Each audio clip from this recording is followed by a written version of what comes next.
Now let's talk about union types. Do you remember when we talked about functions and we said we can add types for the arguments and the returns? Like here, this function gets a name as an argument that should be a string and returns nothing. So we said void. In PHP 7, we were only limited to one type. But now in PHP 8, you can pass more than one type to the argument and to the return. You can do it by simply adding this between the types. So for example, here I can say the name can be a string or array without any problem. And let's change the function according to that. So if is array name, for each name as n, let's say echo, let me copy it from here, my name is n. Otherwise, just echo it like this.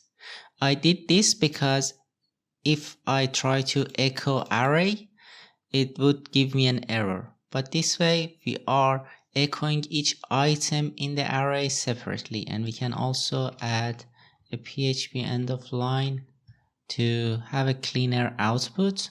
So let's see.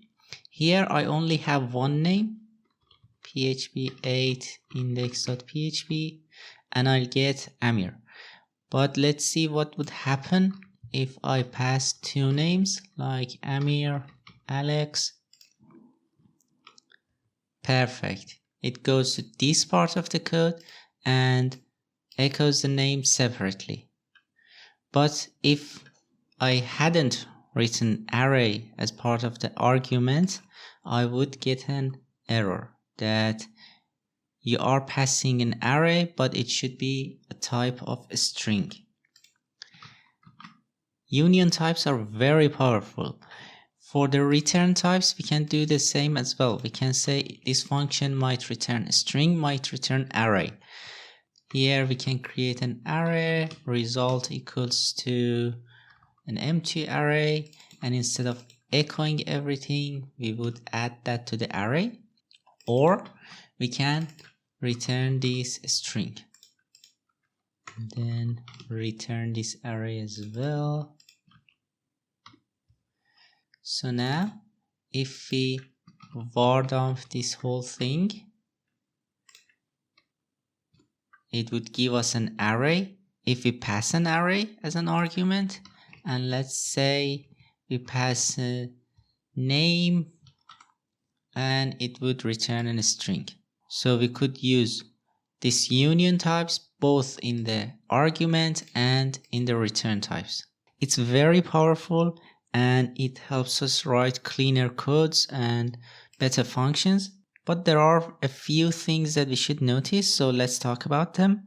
The very first thing is that we used to write a question mark before a value if we wanted to say, okay, this value can be null.